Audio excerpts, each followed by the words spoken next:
La Sociedad Dominica de Medios de Comunicación, Sodomco, presenta A Pensar Más con Rosa María Palacios.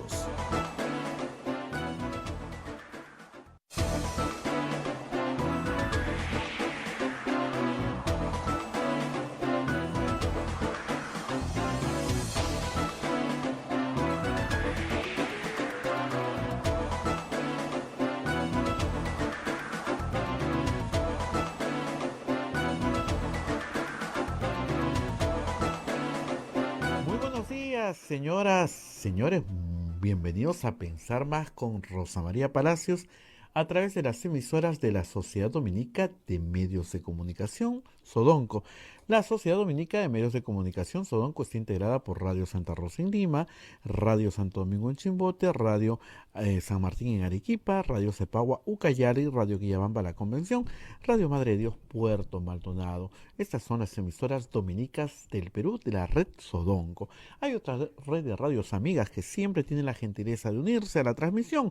En Huánuco, Radio Huánuco; en Ayacucho, Radio La Voz de Ayacucho; en Puno, Radio Pública; en Ancash, Radio Moro; en Huancayo, Radio Cumbre; en Satipo, Radio Milenio; en Abancay, Radio Estación Solar; en Yurimaguas, Radio Oriente; en Cajamarca, Radio Los Ángeles; en Lampa, Radio San Valentín; en Cerro de Pasco, Radio Activa; en Huanta, Radio Continental.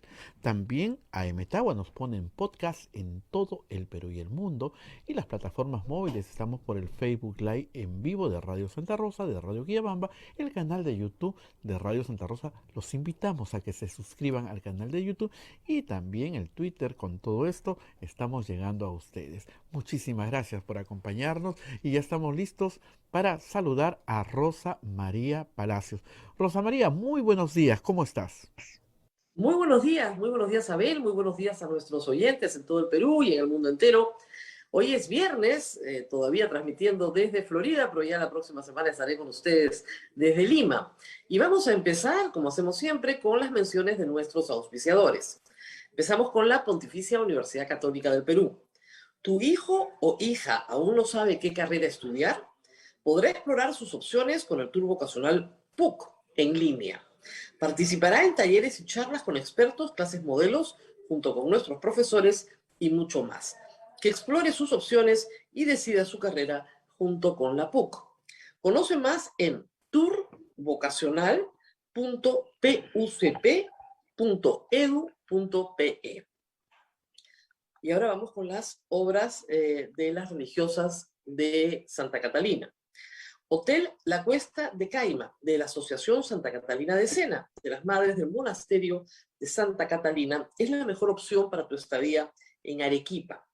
Lo recaudado por el hotel sostiene las instituciones de apoyo social de las madres que benefician a niños, niñas, mujeres y adultos mayores en estado de vulnerabilidad.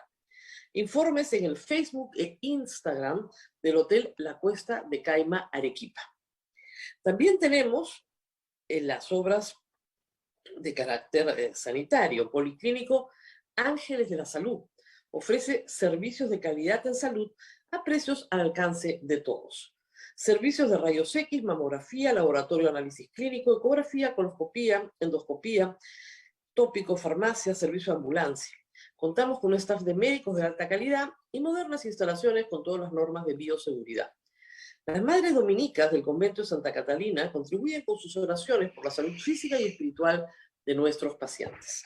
Calle Antero Peralta, A10, Urbanización San José de Humacoyo, frente a la Iglesia del Sagrado Corazón de Jesús en Arequipa. Y también tenemos, como siempre, los colegios dominicos del Perú. Colegio Sagrado Corazón Sofiano, 74 años al servicio de la educación en Arequipa, formando integralmente a la niñez y juventud desde la pedagogía de luz y verdad. El proceso de admisión para el año 2022 está abierto. Colegio Sagrado Corazón Sofiano, formamos en luz y verdad. El colegio privado bilingüe Reina de los Ángeles, situado en La Molina, Lima, tiene como meta la educación de las virtudes cristianas para construir una sociedad más humana, más fraterna y más feliz.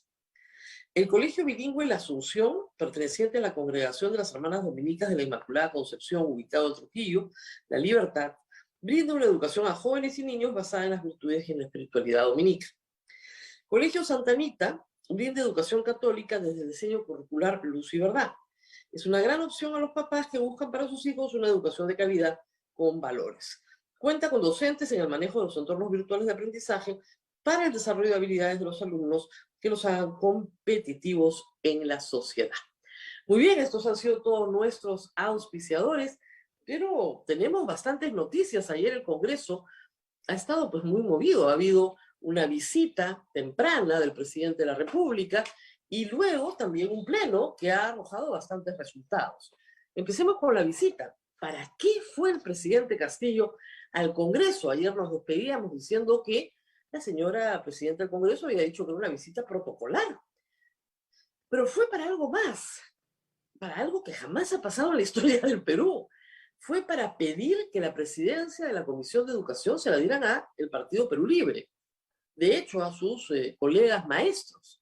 Que un presidente de la República vaya al Congreso prácticamente a mendigar la presidencia de una comisión es muy raro. No es que la educación no sea un tema importante, ojo, la educación es probablemente uno de los sectores más golpeados por la pandemia, después de salud, por las secuelas que está dejando la pandemia. Dado que, siendo honestos, hay un grupo significativo de alumnos que los últimos 2 años los ha perdido. Es decir, no es que no haya cosas que hacer y cosas importantes que hacer respecto a la educación desde el Ejecutivo. Es decir, el presidente de la República tiene la gestión de la educación pública en el Perú y también la fiscalización de la educación privada. ¿Para qué necesita la presidencia de la Comisión de Educación? Que termina en manos de Renovación Popular. Y termina en manos de Renovación Popular en personas que básicamente son tan conservadoras como lo es el propio profesor Castillo y su grupo político. No sería ninguna amenaza para Castillo que Renovación tenga educación. Tienen las mismas ideas, hay que decirlo, bastante anticuadas. ¿Por qué anoche el presidente de la República invita a la bancada completa de Renovación Popular a Palacio de Gobierno?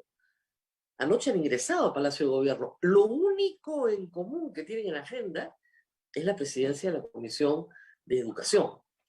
La señora Alba pidió que se reconsiderara, en efecto, que se reconsiderara la medida, sometió el tema a votación en el Congreso y le dijeron que no. ¿Por qué? Porque Perú Libre ya no solamente pedía la reconsideración de esa comisión, sino de 2 más, y le dijeron que no. Y que se queda como se queda. Es decir, ayer el gobierno ha recibido una contundente respuesta después de que el Congreso pidió, a través de varias bancadas, de casi todas las bancadas, salvo las de gobierno, que se cambiara el gabinete Bellido. Y la respuesta ha sido muy clara. Vamos a seguir manteniendo nuestras posiciones. Ahora, ¿por qué el presidente quiere la Comisión de Educación? Yo entiendo que en su bancada efectivamente hay 10 maestros o 13 maestros, no hay esa cantidad de maestros en ninguna otra bancada, y la bancada de Renovación no tiene experiencia en el magisterio, todo eso está bien. Creo que el presidente Castillo tiene metas muy modestas, ¿no? Lograr la inscripción de su sindicato, controlar la Comisión de Educación en el Congreso. No son las metas de un presidente de la República, son las metas de un líder sindical. Eso es lo que a mí me ha llamado poderosamente la atención. ¿Por qué pelear tanto por eso? Ir personalmente, pedir que vaya a la bancada de Renovación, negociar, además negociar contra nada, porque él no retira a Bellido, no retira a nadie. ¿Por qué una meta tan modesta puesta sobre la mesa? Al margen del incidente con la señora Alba, que ha sido el jolgorio de las redes sociales, ¿no es cierto? Entiendo los temas de forma, pero creo que hay temas más de fondo, ¿no? ¿Qué es lo que se estaba discutiendo ayer? ¿Por qué una meta tan modesta puede ser tan elemental para un presidente? Porque tal vez sus horizontes son mucho más modestos de los que nosotros creemos. Tal vez. Y ese incidente significativo, pues, que lo hace ir al Congreso. Ningún presidente de la República, nunca, jamás, ha ido a visitar a la mesa directiva del Congreso, nunca, y mucho menos para pedirle que le den la presidencia de una comisión. Jamás en la historia del Perú, en 200 años de vida republicana, nunca. Es una meta muy modesta, reitero, ¿para qué? Él tiene el Ministerio de Educación, toda la gestión educativa está ahí. Lo que puede hacer el Congreso es, en efecto, legislar. Y es verdad que el magisterio que él representa, que es un sector distanciado del SUTEP, ¿no? Tiene su propio sindicato creado por él, aspira a eliminar la meritocracia, es decir, rechazan la ley de carrera magisterial, tienen objetivos sindicales. Pero a ese punto... Bueno, y pasaron más cosas ayer también, por supuesto. El Pleno se dedicó a crear comisiones investigadoras. Para lo que usted quiera, parece que están con ganas de chambear en cositas variadas. Los que no chaparon presidencia de comisión, les tienen que hacer comisiones investigadoras. Primero, para investigar el fraude. El número de votos en contra fue mayor al número de votos a favor, pero como solo necesitaban 40 y tantos votos, ya saben, Fuerza Popular, Avanza País y Renovación votaron por investigar el fraude que no existe. Mientras continúen en esa posición, nadie los va a apoyar, nadie los va a apoyar en una vacancia presidencial. Mientras insistan en robarse una elección, nadie los va a apoyar. En fin, son sus decisiones. Luego tenemos una comisión investigadora de los días perdidos de Castillo. Esa han pedido reconsideración. Pero en fin, no hay mucha chamba, ¿no? Averiguar qué hizo durante 3 días. La tercera es para investigar qué pasó en el atentado del 23 de mayo en el Braem. Creo que hay que citar a la Policía Nacional, ¿no? No se necesita mucho más que eso, pero en fin. Y finalmente, una comisión para revisar todas las adquisiciones realizadas por el Ministerio de Salud, por ESalud, en fin, por todos los entes del Estado, todas las adquisiciones compradas con motivo de la pandemia. Y esa comisión preocupa porque son este tipo de comisiones las que paralizan la administración pública, porque le dan miedo a los funcionarios públicos. Y todavía falta comprar vacunas, falta comprar camas UCI, falta ampliar plantas de oxígeno y falta toda la vacuna pediátrica. Yo espero que no sea una comisión que duplique el trabajo de la Fiscalía, porque la Fiscalía y la Contraloría ya están haciendo control, la Contraloría hace control concurrente. Ahora, hasta la Contraloría le vendieron alcohol a sobreprecio, ¿no? Sí, puede pasar hasta en la Contraloría, pero esto no puede tener procesos de adquisición donde lo que está en juego es la vida humana, ¿no? O sea, por favor, que tengan un poco de responsabilidad. Pero en fin, se van a entretener. Perú Libre ayer comenzó a correr una moción para censurar la mesa directiva. No tiene los votos, no sirve de nada. Pero bueno, se han entretenido en eso, en el estado de ira en el que estaban con sus carteles que decían rechazo al golpe parlamentario. ¿Cuál golpe? Ellos tenían todas las posibilidades de participar en una negociación que les permitiera controlar la mesa directiva. No quisieron. No quisieron. Tenían que darle la presidencia a Acción Popular, coordinar un puesto con Podemos, probablemente una conformación de mesa directiva muy parecida a la que tenemos ahora. Pero no quisieron. Y en política es así. O sea, lo que pasa es que parece ser que Castillo, Cerrón y sus amigos no entienden que a toda acción, ¿no es cierto?, corresponde una reacción. Si tú presentas un gabinete de las características del gabinete Bellido, ¿qué cosa esperabas que pase? El gobierno arrancó con un cañonazo, un gabinete de combate, de choque. ¿Y tú qué crees? ¿Que al frente no te van a responder? Te van a responder con una mesa directiva bajo el control de la oposición, con todas las presidencias de comisiones importantes bajo el control de la oposición, y empezamos ayer, debutamos ya con una moción de interpelación al canciller. Héctor Béjar, ministro de Relaciones Exteriores, ya tiene una moción de interpelación, presentada, de nuevo, por Fuerza Popular, Avanza País y Renovación Popular. Juntos, 24, 9 y 9, suman 42 votos. Entonces, la Constitución pide que hayan 15% del Congreso para presentar la moción, o sea, ya tienen todas las firmas, y 1/3 del Congreso para admitirla a trámite. Y con 42 están ahí nomás de 44, no creo que haya ningún inconveniente de que alguien de Acción Popular o APP, ¿no es cierto? Somos Perú, en fin, participe en esta interpelación. Con lo cual tienen la posibilidad de llevar al ministro de Relaciones Exteriores al Congreso.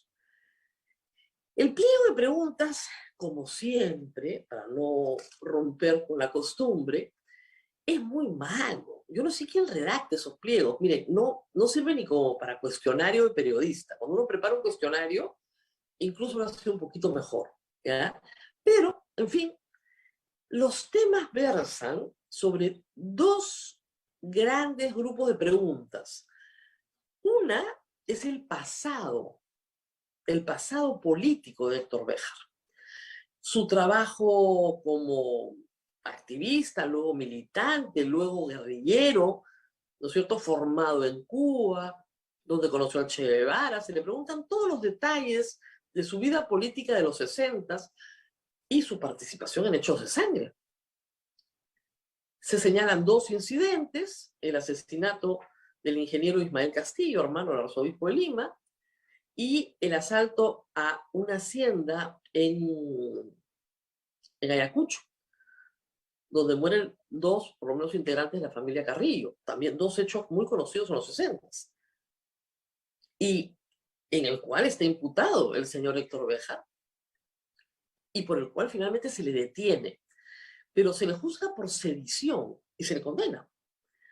Y Juan Velasco Alvarado, presidente de la República, dictador militar, le da el indulto, la amnistía, en el año 1970. Está 4 años preso. Y lo incorpora al aparato de Sinamos, etc. Entonces, estas explicaciones sobre su pasado, que se han discutido de manera periodística, están en el pliego interpelatorio. Y sobre esas explicaciones de su pasado se quiere extrapolar, por supuesto, al presente, sus convicciones políticas. Y se le pregunta abiertamente por sus simpatías a Sendero Luminoso, si cree que Sendero Luminoso en realidad ha sido una creación de la CIA, ¿no es cierto?, como señala. Ayer hay un artículo de Ángel Páez muy interesante sobre esta teoría de que Sendero Luminoso es una creación de la CIA y de dónde viene, cuál es la génesis de esta hipótesis repetida por algunos miembros de la izquierda, pero en los 80. Yo no escuchaba esto hacía muchísimos años, y además porque es absolutamente falso.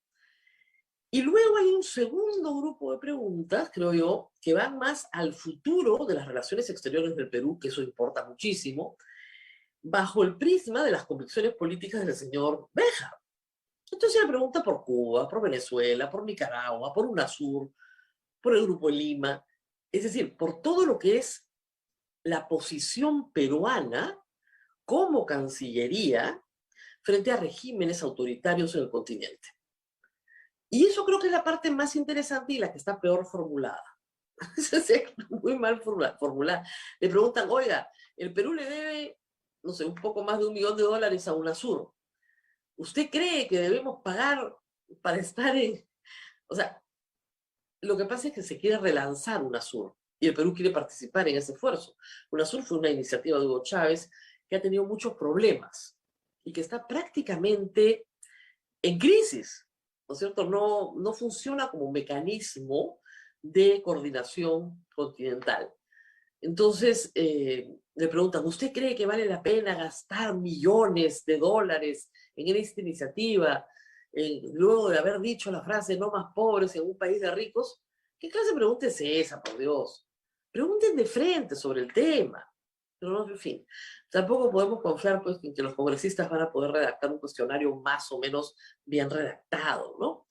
Luego citan varios párrafos del ideario programa para contrastar eso con la política exterior del Perú. Y eso es lógico, me parece bastante serio, porque el ideario programa de Cerrón, que como dice Augusto Álvarez todavía es el que corta el jamón, tiene, tiene puntos sobre política exterior que son muy, muy peligrosos.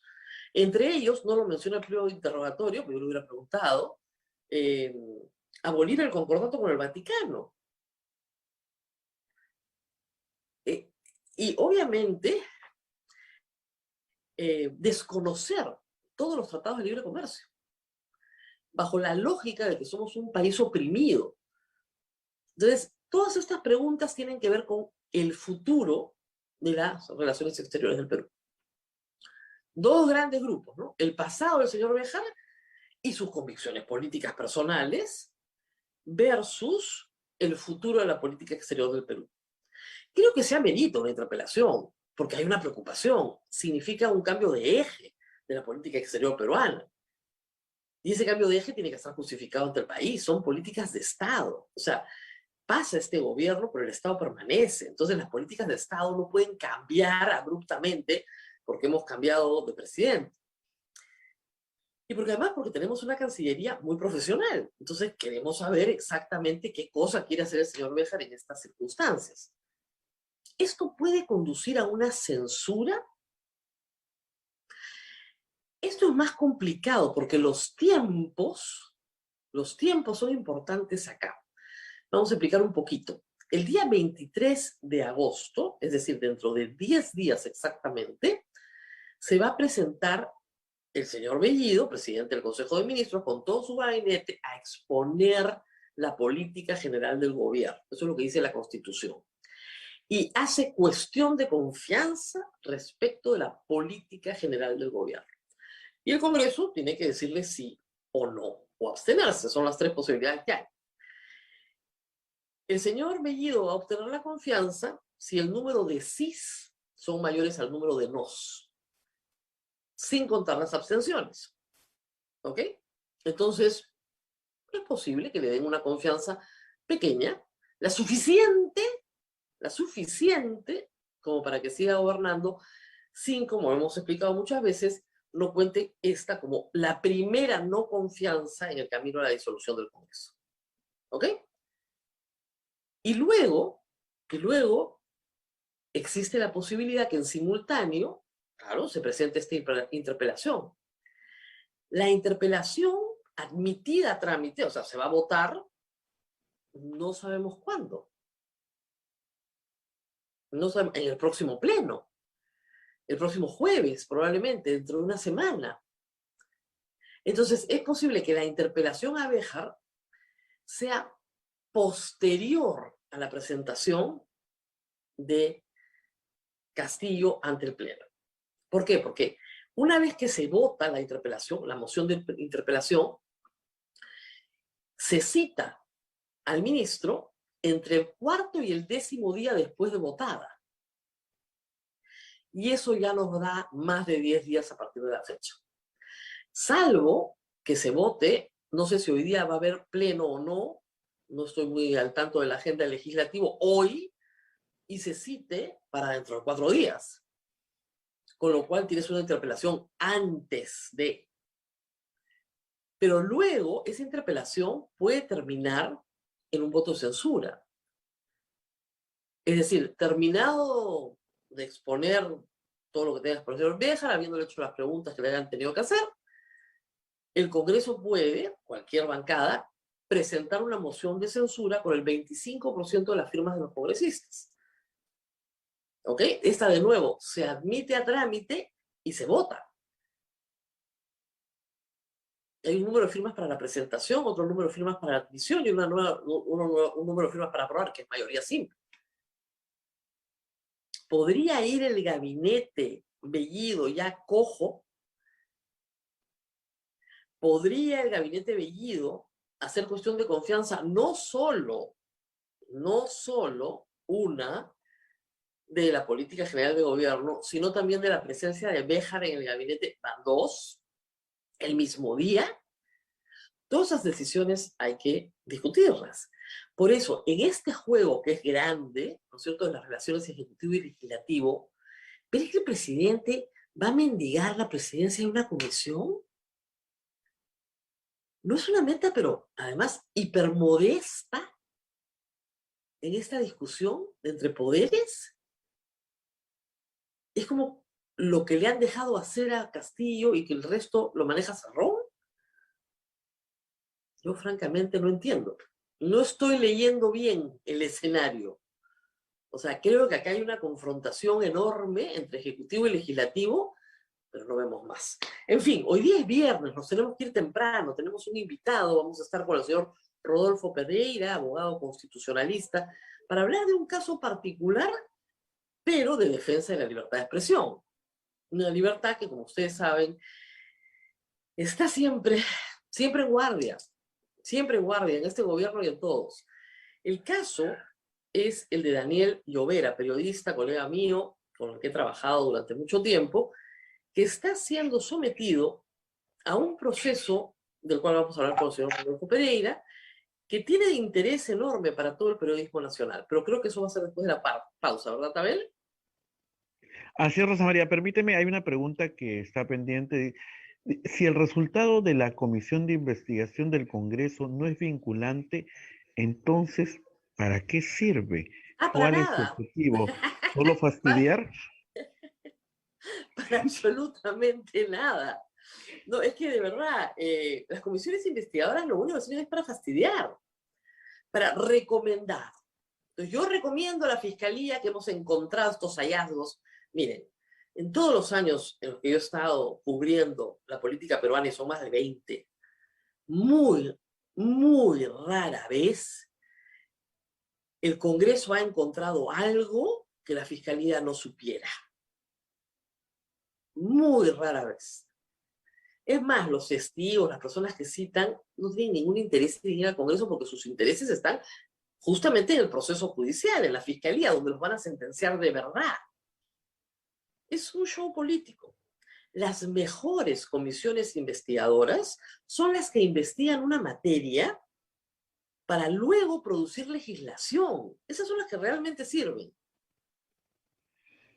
Hay una que espero que resucite Susel Paredes, que es la comisión investigadora, que tiene que ver con el tema que viene a continuación, que investiga los abusos a menores de edad en organizaciones jerárquicas, que la dirigió Alberto Belaúnde. No solamente religiosas, sino de otro tipo también, sociales, gremiales, religiosas. Entonces, ¿qué sucede? Con esa lectura, si tú quieres legislar sobre la materia, tienes ahí un cuerpo de información muy relevante para legislar. Yo me he leído ese informe completo.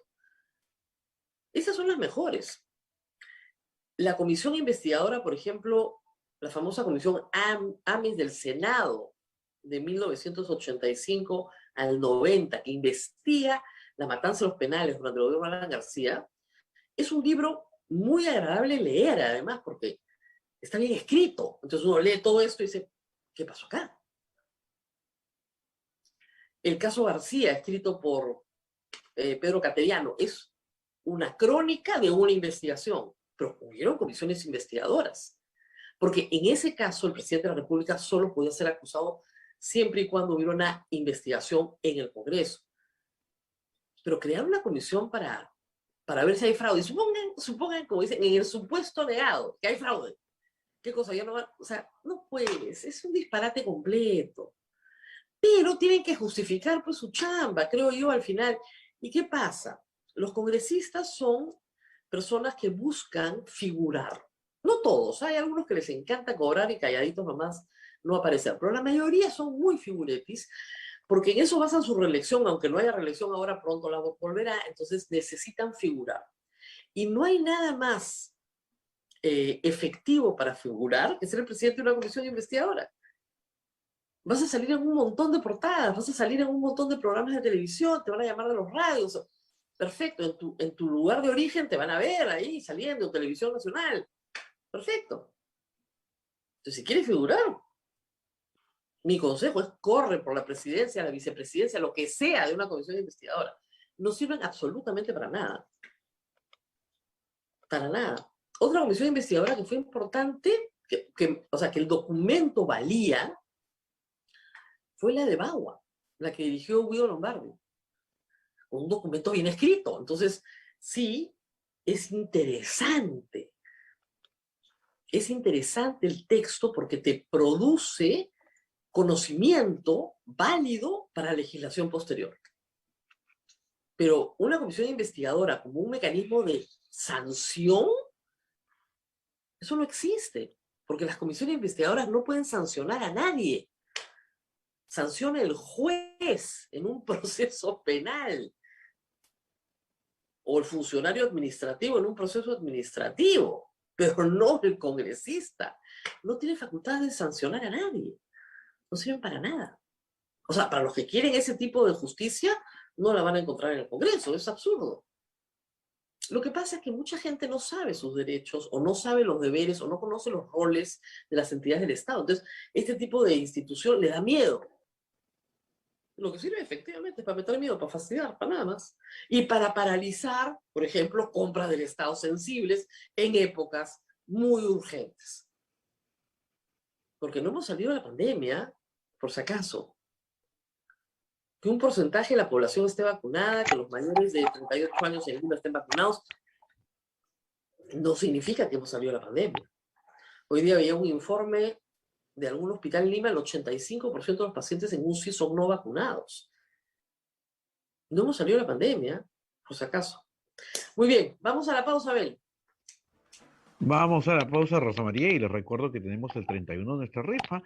El número de cuenta del agente BCP es 193-2200353087 y su ticket lo envían al WhatsApp 959-679-662. Vamos a la pausa y volvemos con nuestro invitado y algunas preguntas que quedan pendientes. Pausa y volvemos. Sodomco, Sociedad Dominica de Medios de Comunicación.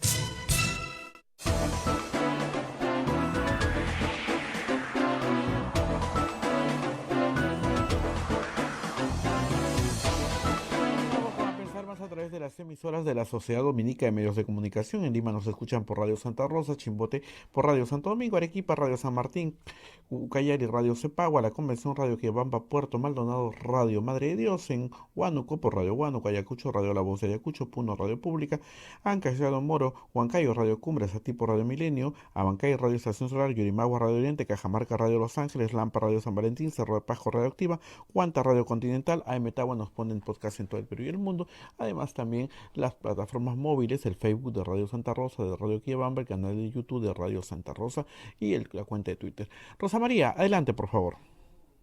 Muy bien, y sí, hoy día es viernes, vamos a terminar temprano, pero ya estamos con el doctor Rodolfo Pereira. Él es abogado, constitucionalista del Estudio UGAS y ha participado en muchos casos de defensa de libertad de expresión.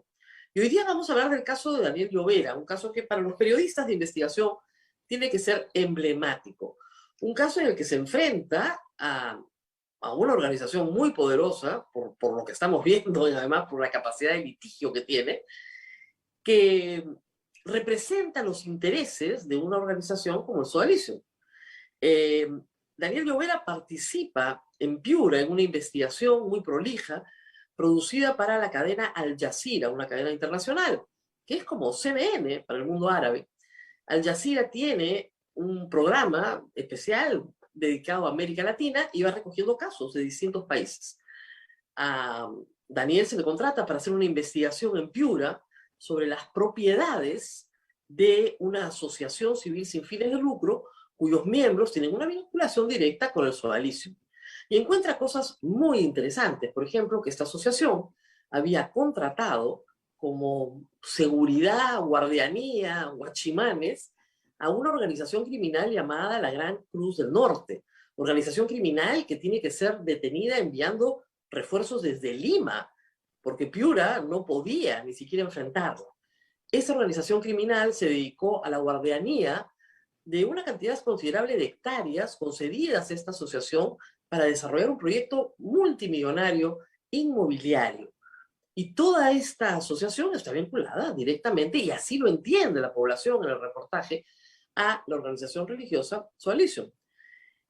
Esta historia, contar esta historia, le ha costado a varias personas persecución judicial. Y sobre eso vamos a hablar hoy con Rodolfo Pereira. Gracias por estar con nosotros, doctor. Muy buenos días, Rosa María. Un gusto estar en tu programa. A tus órdenes. He hecho una sucinta, muy sucinta síntesis del caso, pero no sé si quisiera usted agregar algo más.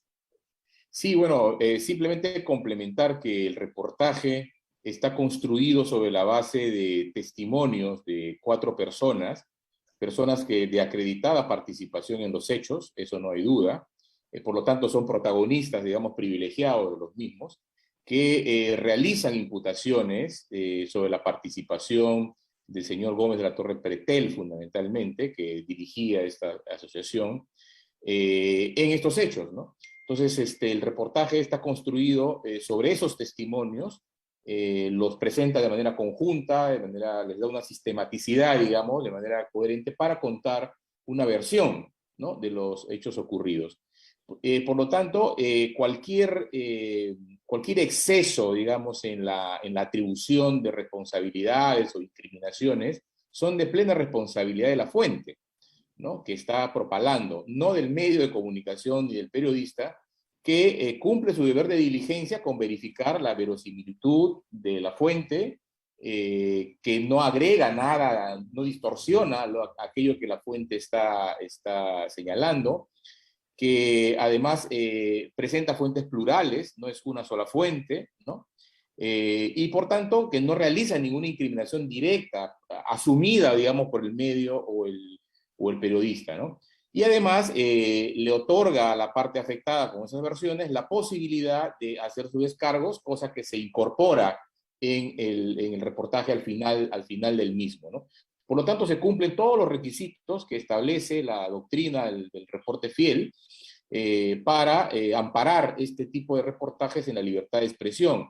En tal sentido, no se puede criminalizar eso, porque criminalizar ese tipo de ejercicio periodístico de libertad de información implica, ¿no?, mutilar la posibilidad de que el público conozca asuntos noticiosos de interés público, porque genera, además del problema con el periodista en concreto, en este caso Daniel Llovera, un efecto de autocensura en los demás periodistas, ¿no?, que es precisamente lo que está detrás de este tipo de ataques judiciales a esta manera de informar. Ahora, ¿no? hay que señalar que este ataque judicial no es un hecho aislado, ¿no es cierto? El denunciante es el señor Gómez de la Torre, pero el señor Gómez de la Torre no solamente denuncia al señor Llovera en esta oportunidad. Esto viene en una retahíla de hechos que se desencadenan con la publicación del libro Mitad Monje, Mitad Soldados en el año 2015. Sobre el libro, Paolo Ugaz y Pedro Salinas nunca fueron denunciados porque básicamente son testimonios de personas protegidas, víctimas luego reconocidas por la propia organización. Pero tanto Pedro Salinas como Paolo Ugaz fueron llevados a Piura para ser juzgados ahí por difamación por el obispo de Piura, que utilizó unos tweets de Paolo Ugaz, y en el caso del señor Pedro Salinas, una columna de opinión donde comparaba al obispo de Piura con un obispo chileno, el obispo Barros. Finalmente, Pedro Salinas fue sentenciado y cuando pedían el traslado a Lima, se los negaron en innumerables oportunidades y les hicieron entender claramente que en Piura iban a perder, además de tener que asumir los costos de viajar a Piura, etcétera, etcétera. Finalmente, el obispo se desistió. Pero luego aparecieron otras denuncias, ya no contra Pedro Salinas, sino básicamente contra Paolo Ugaz, que entiendo ha sido 5 veces denunciado. Yo acabo de participar, hay que decirlo, como testigo en un proceso iniciado por Luciano Reboredo, porque Paola Ugaz dijo en este programa, y con toda razón, que el portal La Abeja Republicana era un portal difamatorio, porque a ella la habían difamado en varias oportunidades. Ella no había iniciado acción judicial alguna. Entonces, aquí hay una, digamos, escalada de denuncias. Daniel Llovera, que es el autor del reportaje, ¿no es cierto?, ha sido denunciado recientemente, pero Paola Ugaz, por ese reportaje, en el cual ella no tiene ninguna relación, salvo la de haberle proporcionado alguna información a Daniel para que vaya a Piura, fue denunciada y intimidada por el señor Gómez de la Torre para que ella retire el reportaje del archivo de Al Jazeera. Y lo que es increíble es que el Poder Judicial, en vez de rechazar eso de plano, lo ha seguido tramitando. Entonces, a mí lo que me sorprende de todo esto es que el sistema de justicia peruano no entienda lo que es la libertad de expresión. ¿Cómo reaccionar frente a eso? Bueno, efectivamente eso es un problema, ¿no? Porque el Poder Judicial, por un mandato de criterios jurisprudenciales muy asentados, debería ser muy riguroso en la calificación de esas denuncias penales y no iniciar el trámite de denuncias penales manifiestamente inconducentes, ¿no?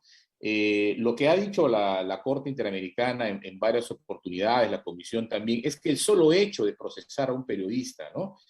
Sobre la base de denuncias que carecen de fundamento a través, digamos, luego de una calificación mínima elemental, ya genera un problema de autorrestricción de la libertad de expresión, porque como tú señalabas, Rosa María, tiene que asumir costos, tiene que estar, ¿no es cierto?, sometido a un proceso judicial, cuando en realidad lo que busca precisamente las personas que acuden a estos mecanismos es tener al periodista en esa circunstancia, ¿no? Amenazado por una condena penal, ¿no? Hostilizado, acorralado con gastos de abogados, con preocupaciones judiciales, asistiendo a citaciones judiciales a declarar, ¿no? Ese es uno de los propósitos precisamente que se busca con este tipo de situaciones. Efectivamente, esto es una denuncia que bastaba leerla meramente al momento de calificar para rechazarla, ¿no? Porque no se puede, lamentablemente en el Poder Judicial en general, ¿no? En general, pero sobre todo en estos casos, no hay un trabajo riguroso de calificación de las demandas y abren procesos casi mecánicamente, sin importarles las consecuencias que esto puede traer en las personas, ¿no? En su patrimonio, en su esfera personal, familiar. Claro, porque hay que decir algo, todos estos periodistas son periodistas freelance, casi todos trabajan de manera independiente, no están protegidos por un gran medio de comunicación. Entonces, el problema es ese. Y tienen que recurrir a los colegas, a mí, a otros, para hacer públicos los casos, para que el Poder Judicial entienda el tamaño del problema que están generando. Porque finalmente le están dando la razón, aunque sea con la hostilidad, aunque pierdan después los casos. La hostilización además dura 3, 4, 5, 6 años. Son años de hostilización. O sea, Paolo Gas ya no sé cuántos premios ha ganado internacionales por ser víctima de hostilización judicial en el Perú. Pero vamos al amicus curiae. ¿Qué cosa es un amicus curiae? Porque la gente siempre pregunta eso. Se conoce mucho en el derecho internacional, pero ¿qué es en el Perú un amicus curiae? El amicus curiae es un tercero ajeno a la causa, digamos, que cuenta con una experiencia profesional o académica, que por el interés público de lo que se está decidiendo, le alcanza al juez o al tribunal, ¿no?, criterios, ¿no?, que le permitan una mejor decisión en el caso, ¿no? Criterios que son establecidos por la jurisprudencia internacional, por los altos tribunales nacionales, por casos comparados que han existido, ¿no? Es una suerte de participación del público en general en estas discusiones que son precisamente de interés público, ¿no? Esto se ha ido consolidando en el Perú. Inicialmente se hizo como una práctica que se tomó de los tribunales internacionales. El Tribunal Constitucional lo comenzó a admitir primigeniamente y luego se ha ido reconociendo ya en algunas normas a nivel del Tribunal Constitucional. El Código Procesal Constitucional ahora está reconocido, por ejemplo. Y a nivel de Corte Suprema también se ha reconocido en muchas ocasiones, de manera tal que hoy día ya está consolidado el mecanismo del amicus curiae y la Coordinadora Nacional de Derechos Humanos, precisamente por el problema que tú señalabas, ha decidido intervenir en este caso en apoyo de la causa de Daniel Llovera, porque considera que no se limita ya a Daniel Llovera, sino que es un tema muy peligroso para la libertad de expresión en general. El caso está en primera instancia en este momento. El juez tiene que sentenciar teniendo en cuenta todos estos elementos. ¿El juez ha admitido el amicus? Porque hay jueces que no los admiten. Sí, entiendo que todavía no se conoce una decisión del juez en relación al escrito presentado, ha sido presentado esta semana, pero no habría ninguna razón para no admitirlo, ¿no? Que no lo admita es una mala señal, ¿no?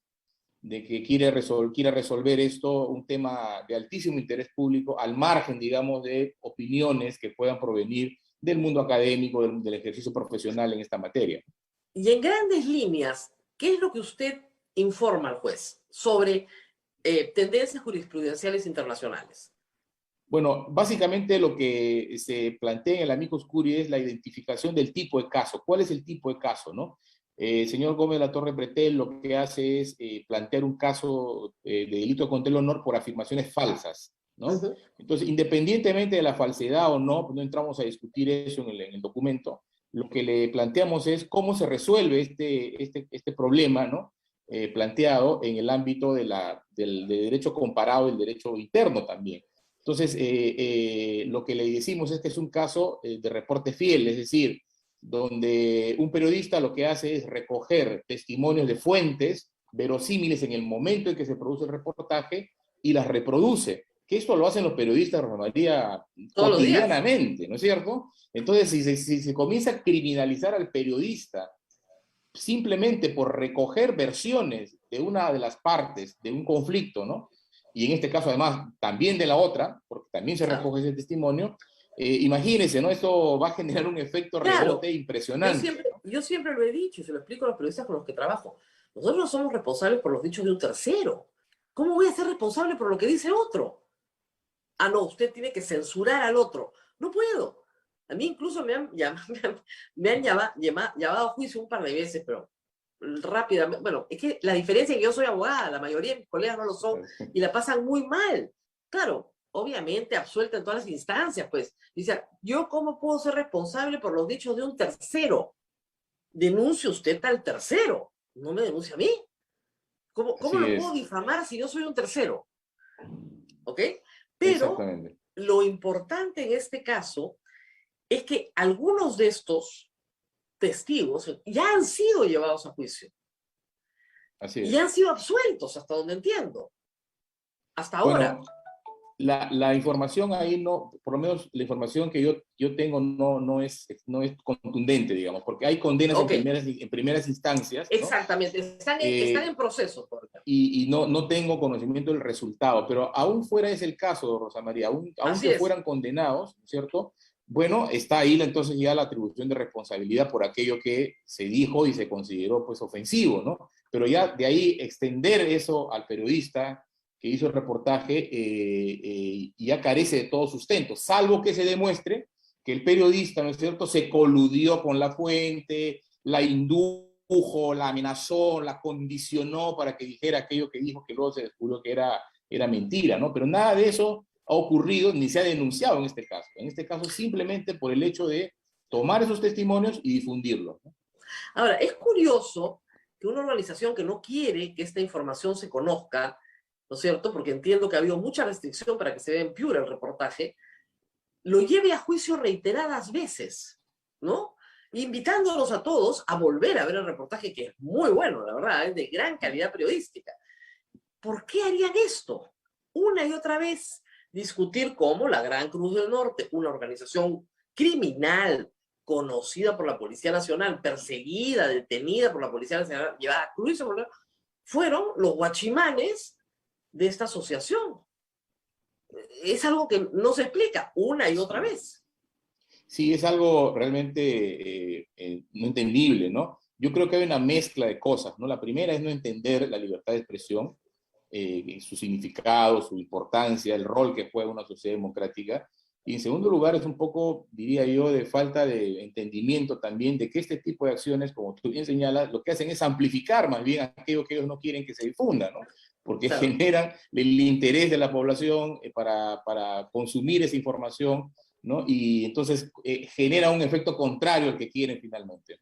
No, además, estamos hablando de una organización, entiendo, si recuerdo bien los datos del reportaje, asentada en unas 300 hectáreas de terreno, concedidas por el gobierno regional a esta organización, a esta asociación, donde los miembros de la asociación tienen una relación directa con el sodalicio. Entonces, o indirecta en algunos casos, pero bastante cercana, ¿no? Y han logrado un negocio fabuloso, pero fabuloso, y aparentemente ser descubiertos es lo que ha generado toda esta recatafila de acciones legales. Que, reitero, el caso de Daniel Llovera se tiene que entender el contexto de una seguidilla de acciones judiciales contra otros periodistas como Paola Ugaz y Pedro Salinas, y también contra algunos de los testigos en los reportajes. Y esto es un problema, porque ¿qué sucede también a la larga? Que no vamos a tener testigos en los reportajes.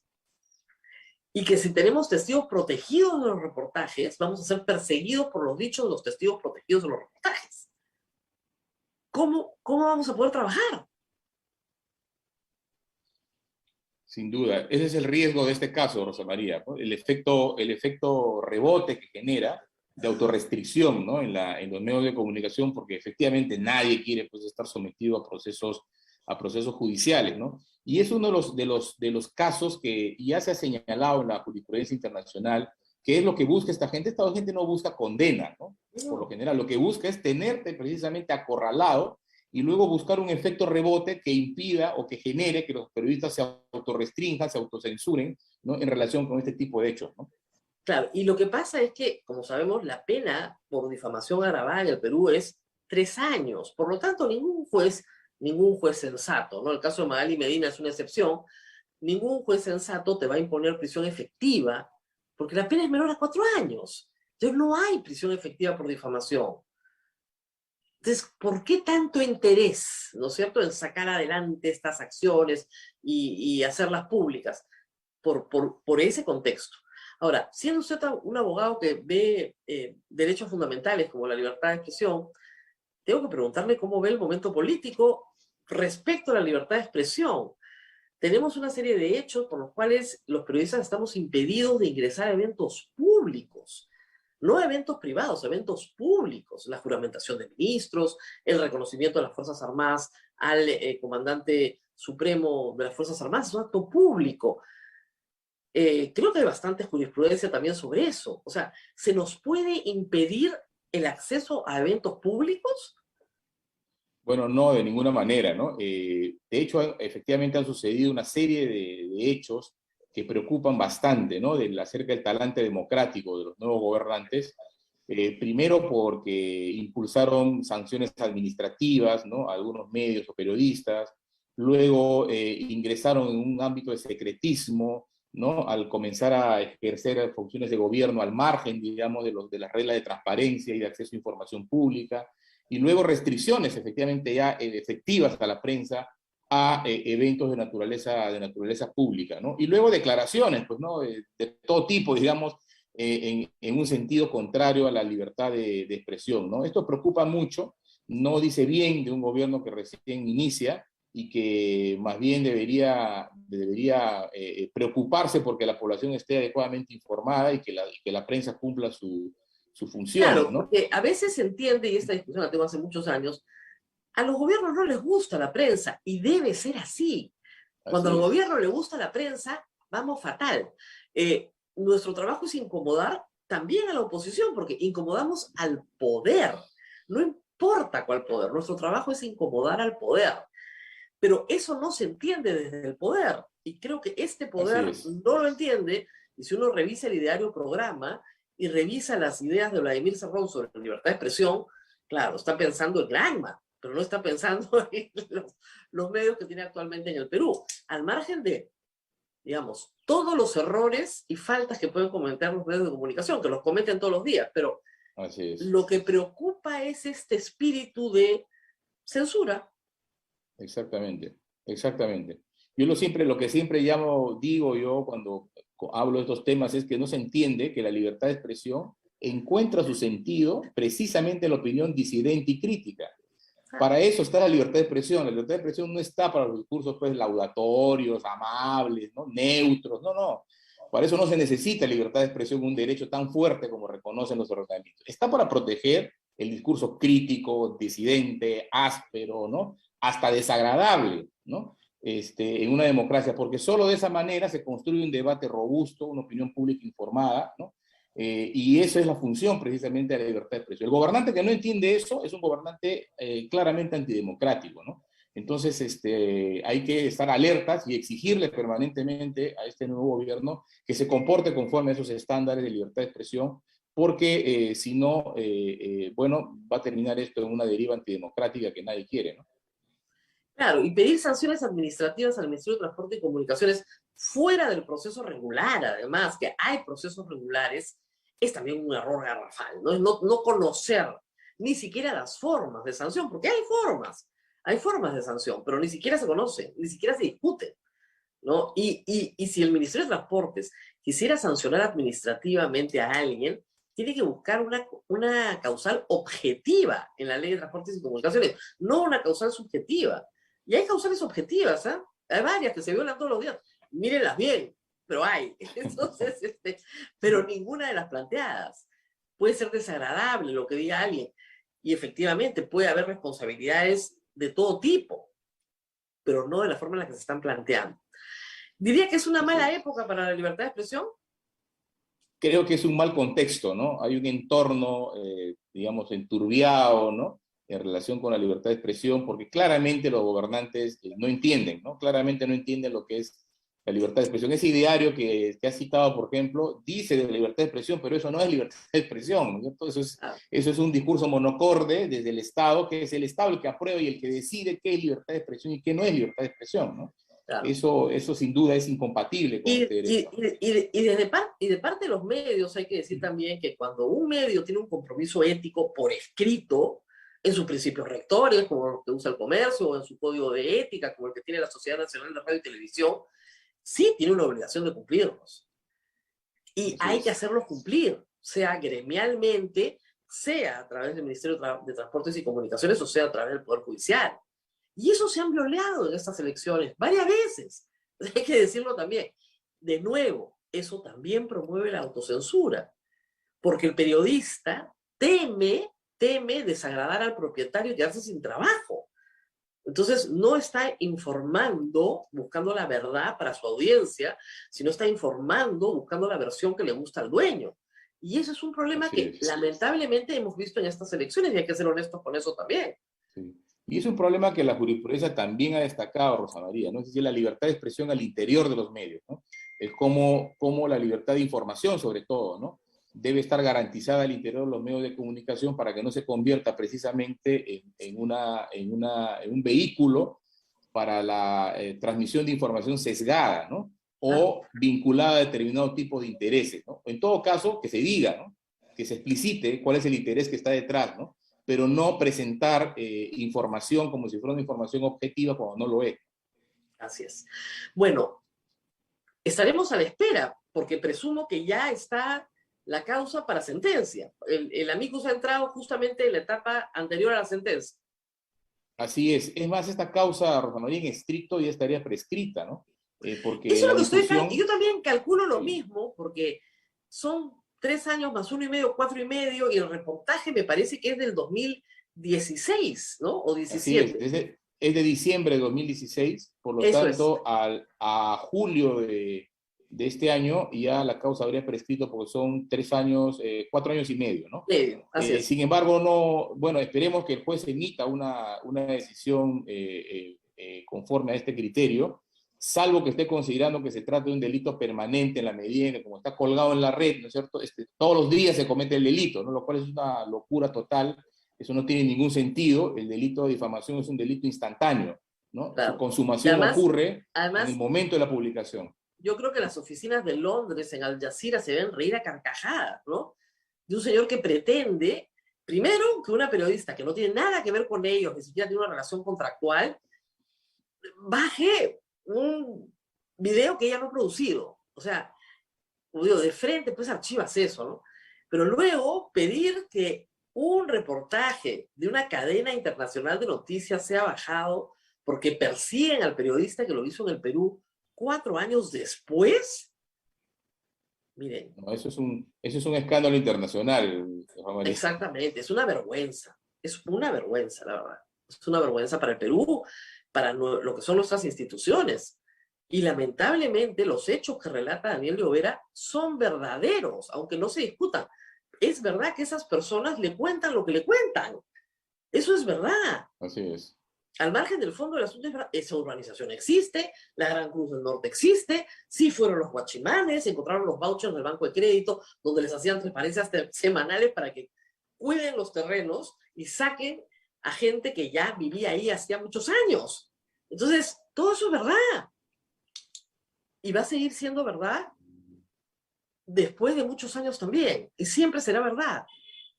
Gracias a Dios, la verdad es inmutable. Muy bien. Señor doctor Pereira, muchas gracias por haber estado con nosotros esta mañana y por estar apostando por los periodistas peruanos. Daniel Llobera está siendo defendido, entiendo, por Ronald Gamarra y Julio Arbizu. Y yo creo que esta ayuda va a ser muy valiosa para la defensa de esta causa, que, como digo, es un caso emblemático para el periodismo de investigación. Porque si permitimos que a los periodistas de investigación se les censure de esta manera, vía judicial, nos quedamos sin periodismo de investigación. A la larga nos quedamos sin periodismo de investigación. Muy bien. Muchas gracias. Abel, no sé si hay alguna pregunta del público. No, no, es bueno, la preocupación es del momento es qué pasa cuando no se deje entrar. ¿Algo se podría hacer para que haya esa apertura a la prensa? Lo que pasa es que plantear una acción de amparo con una cautelar no te da tiempo, porque normalmente es hoy para hoy. ¿Se dan cuenta? Entonces, es bien complicado, porque lo lógico es, yo planteo una cautelar, me la dan en 4 días, pero en 4 días ya pasó el evento. Así es. Ese es el problema. Ese es el problema. Entonces, no hay un mecanismo de vigilancia de libertad de expresión que sea lo suficiente, que vaya a la velocidad en la que necesita la libertad de expresión ser protegida. Pues la libertad de expresión necesita ser protegida aquí, ahora, no dentro de 2 semanas. Ese es el problema. Y lo saben, y lo saben. Así es. Muy bien. Bien, Rosa María, gracias. Muchas gracias a doctor Pereira por esta interesante conversación, en vista que este es un tema importante y lo va a ser en las próximas semanas en el Perú y en los próximos meses. No estamos en el mejor de los contextos para la libertad de expresión y hay que seguir peleando por ella. No por los periodistas, oigan, ¿eh? Es por ustedes. Si a nosotros nos callan, ustedes no se enteran de nada. Y no creo que quieran, como dice el ministro de Salud, que no les contemos que los precios están aumentando. No, el ministro de Salud no ha sido. El jefe recién nombrado de Salud ha dicho que mejor... Sí, que los medios de comunicación mejor no estén diciendo todo el día que los precios han subido, pues, que eso altera la salud mental de las personas, ¿no? O sea, nosotros ponemos nerviosas a las señoras que van al mercado y se encuentran con que el aceite subió. Nosotros los periodistas, ¿ah? O sea, ¿qué cosa quiere? ¿Que hagamos un mundo de fantasía para mejorar la salud mental del país? Mejor que los que gobiernen bien, ¿no? Entonces, de repente ahí nuestra salud mental mejora colectivamente, pues, con un pie en la realidad, no en el mundo de la fantasía. Pero así estamos, Abel. Ayer ha sido el día de la negación, ¿no? El señor Montoya ha dicho que él jamás firmó un acta de sujeción. Se llama lista de asistencia, con sus sellos, ¿no? Bueno, el señor Montoya firmó la famosa lista de asistencia, diremos a partir de ahora. ¿Te acuerdas de la lista de asistencia? Sí, firmó la lista de asistencia. Sí, Montoya firmó la lista de asistencia. Y el señor de Salud quiere que digamos, no señora, no ha subido nada, no ha subido nada, nada. El aceite está igualito. Usted tranquila, señora, tranquila, vamos a tranquilizarle, el aceite está igual. Todo está bien, no se preocupe. Vamos a contribuir con su salud mental. Yo no sé qué le pasa a la gente, esto es una cosa. Vamos a hablar de una realidad paralela. Ay, Diosito. Así es. Lo que habría que, Rosa María, es también hacer un llamado al MIDIS, me parece que es que ve los comedores populares, porque hay muchos reportajes de los comedores populares que ya no les alcanza y están desabastecidos, y hay mucha gente que ya se tiene que conformar con medio plato, porque esa es la verdad. Así es que... Lo que pasa es que el comedor popular es una estrategia de sobrevivencia basada en un subsidio estatal. A veces el subsidio no es total, es parcial, pero vaya que es importante. Entonces, te pone el Estado lo fuerte. Y tú vas a poner un poquito de verdura para el aderezo, el ajo, la cebolla, pero el Estado te pone el arroz, la lenteja, ¿no es cierto?, la menestra. Y si no hay abastecimiento, la gente no come. Porque como es una estrategia de sobrevivencia familiar, o sea, nosotros somos 5, yo voy con mi plato, ¿no es cierto?, mis tuppers, y ahí me dan 5 porciones. Y a veces contribuyo, poquito, pero contribuyo para comprar las cosas que faltan. Pero si el Estado no me pone lo básico, o sea, por ejemplo, usted quiere hacer lentejas, ¿ok? Usted pone un poquito de cebolla, un poquito de ajo para el aderezo, pero el Estado le pone el aceite, le pone el arroz y le pone la lenteja. Entonces se complementa, pero el comedor sí recauda un poquito de plata para poner las cosas que faltan. Y además hay que pagar la electricidad o el gas. Y el gas ha subido. O sea, que hay ollas a leña, pero no es lo óptimo desde el punto de vista de la contaminación. Entonces, en general, la energía y productos perecibles normalmente los pone el comedor con lo que recauda, que es muy poquito, pero el resto sale de algún sistema de reparto. Ahora, yo sí creo que ahí las municipalidades tienen algo que decir, por lo menos algo que decirle al Estado para que el esquema funcione. Y normalmente están de lado en estas iniciativas, que son básicamente iniciativas populares. Pero sí, efectivamente, he leído bastante de... La queja es que la organización está, pero no hay abastecimiento. Y la idea, reitero, de la olla común es que es más rendidora, pues. Y en olla común haces porciones, haces menús rendidores. Y tienen que darte los insumos, porque si no, no llegas. O sea, si tú tienes que hacer 100 porciones, o 50 porciones, es rendidor, pues. Tiene que ser bien contundente, ¿no? Así es. Bien, Rosa María, nos vamos viendo, hoy es viernes y el padre... Es viernes. Luis, No se olviden de la vacuna pediátrica. Hay que comenzar a protestar por eso, porque si no, no llega. No llegamos al final de la cola. Acá ya se aprobó en los Estados Unidos la tercera dosis, pero solo para personas con inmunidad muy débil, pacientes oncológicos, personas que realmente necesitan una tercera dosis porque su sistema inmune es débil por alguna enfermedad o condición que tiene. Para el resto no. Entonces también tenemos que discutir eso en el Perú. Tiene que haber una tercera dosis. Con las dosis que el Perú ha comprado, puede que alcance para diciembre hacer una tercera dosis, noviembre y diciembre para personas con sistemas inmunes débiles.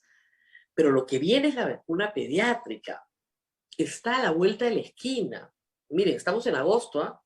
Que no nos sorprenda octubre, noviembre, con que ya se está vendiendo vacuna pediátrica en el mundo. Nosotros ni siquiera se nos ocurrió preguntar. Y sí es importante. No se olviden, 90% de las personas en UCI son no vacunados. Y eso incluye a los niños. No se olviden, necesitamos la vacuna pediátrica. Muy bien. A ver, nos está esperando el padre Richard ya en la Basílica, ¿verdad? Sí, el padre Richard y el padre Luis Enrique nos están esperando en la Basílica del Santísimo Rosario. Permíteme recordarle a nuestros oyentes que tenemos nuestra rifa el 31 de agosto y es bien fácil. Usted puede ir a la gente BCP, pide la cuenta 193-2200353087 y nos envía el voucher al 959-679-662 y colabora con Radio Santa Rosa. Ahí ustedes ven, hay 1,000 soles en premios para los que nos ayuden y podamos mantener nuestra emisora. Bien, y también los invitamos a visitar el Museo Santo Domingo, que está muy, muy bonito. Así que aprovechen, la pandemia en el Perú está en su nivel más bajo. Aprovechen para ir al museo, es un buen paseo de fin de semana. Vayan con toda la familia, es lindo, la verdad, es muy bonito. No dejen de ir sábado y domingo a visitar el museo. Cuídate mucho, Rosa María. Nos reencontramos el lunes. Chao, el lunes desde Lima ya con todos. Listo. Desde Lima ya. Chao.